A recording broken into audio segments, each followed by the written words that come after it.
number 3 Texas A&M taking on number 22 Missouri. Now, Texas A&M, they're the ones that are going to be making this road trip out in the great state of Missouri for a big matchup. Texas A&M, there were some conversations about possibly seeing Texas A&M being the number 1 ranked team in the nation. And listen, while it's not an argument that I would fully support, I mean, I could see the vision, right?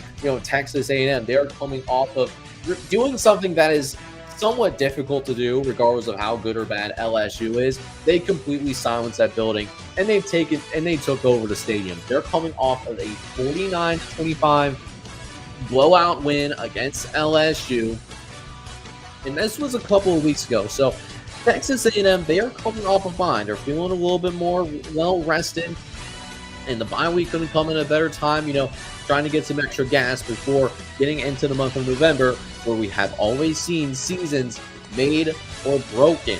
Now, that being said, can Texas A&M fight off against the battered Aggie syndrome? We'll just have to wait and see. Year number 2 under Mike Elko, has he truly turned the corner here at Texas A&M? Maybe we have, but at the same time, though, Missouri, they have a lot of pride as well. They have an extremely nice defense as well. One of the better defenses in the country. A defense has allowed less than 17 points per game. They've allowed less than 250 yards. The question, though, is that it's now going to be on that offensive side of the ball. What does that offense look like now that we have seen the injury to Bo Pribula, which we did mention? He's going to be out for the rest of this season. So no bye for Bula. You also lost Sam Hartman early on in the season. I believe it was during the Central Arkansas game. So you're down to a true freshman quarterback in Matt Zollers. Now, that being said, Matt Zollers, true freshman, he was a highly talented recruit. He did come in the Vanderbilt game a couple of weeks ago, and he looked okay. He was solid. He was not a liquid or gas by any means. But now that he's had a couple of weeks prepared, is he going to be able to? This is not like the type of game where if Matt Zollers has to put the game on his back, Missouri is so cooked. They are absolutely cooked. Asking a true freshman quarterback to beat a top 5 team led by Mike Elko, who is a very good defensive mind. That's not a recipe for success, right? That's not something that you want to happen at all. We can't be having any of that. So a lot of this game, you're really looking at Ahmad Hardy, the ULM transfer, been averaging over 100 yards per game, running the ball. It's got to be Ahmad Hardy game, man. He's got to be able to. I'm talking about carrying that ball 25, 30 times. I'm talking about 5 yards a carry. Ahmad Hardy, he got to put the team on his back, man. That is the best path for Missouri to win this game. The problem is that Texas A&M, they know how to handle things on the ground. They know how to win in the trenches.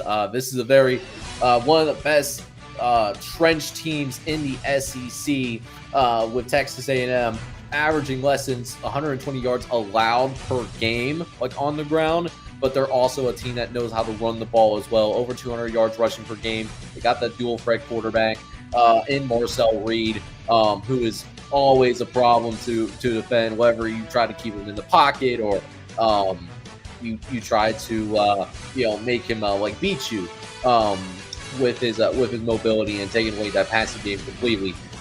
Marcel Reed is a problem, but so you're looking at Missouri. What's the path for Missouri to win this game? I really do think the path for Missouri to win this football game, you really got to turn this into a rock fight. You're getting in a shootout against Missouri with with Texas A&M, and you're doing this with your first string quarterback in the process. That's not a recipe for success, even though this game is happening at home. Now, you turn this into a rock fight where this game is in the 30s or, even in the 40s. You got a chance to pull this upset off against a top 5 team in the SEC. That is absolutely possible. In terms of other things to look out for,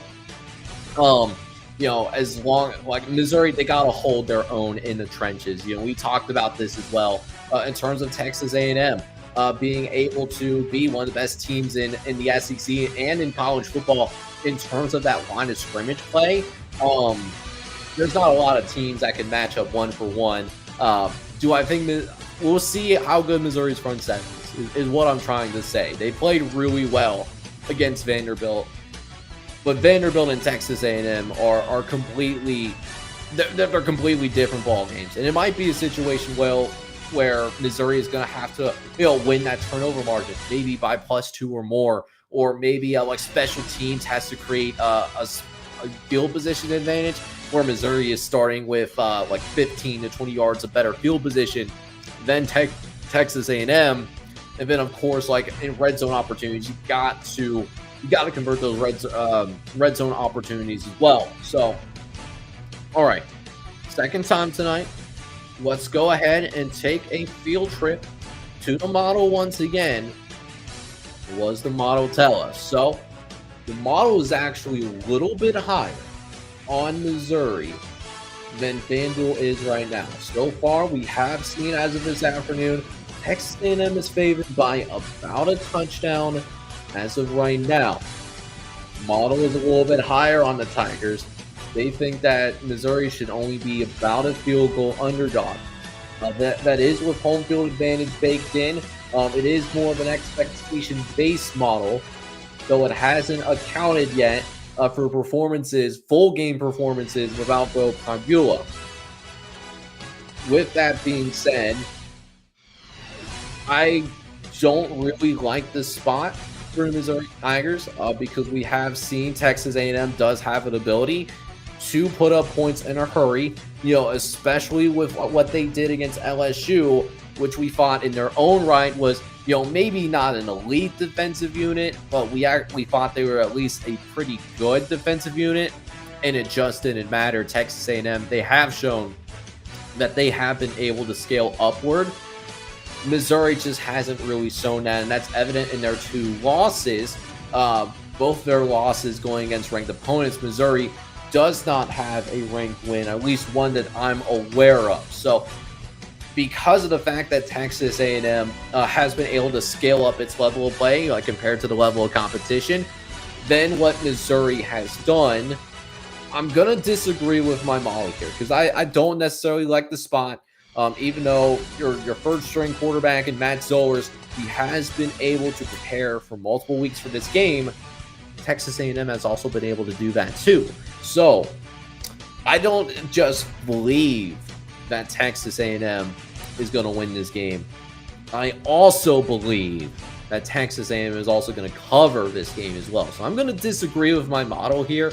I'm going to disagree in the model in the sense that Missouri is going to cover. I don't necessarily think that's going to happen. We're going to go with Texas A&M winning. We're also going to go with Texas A&M to cover as well.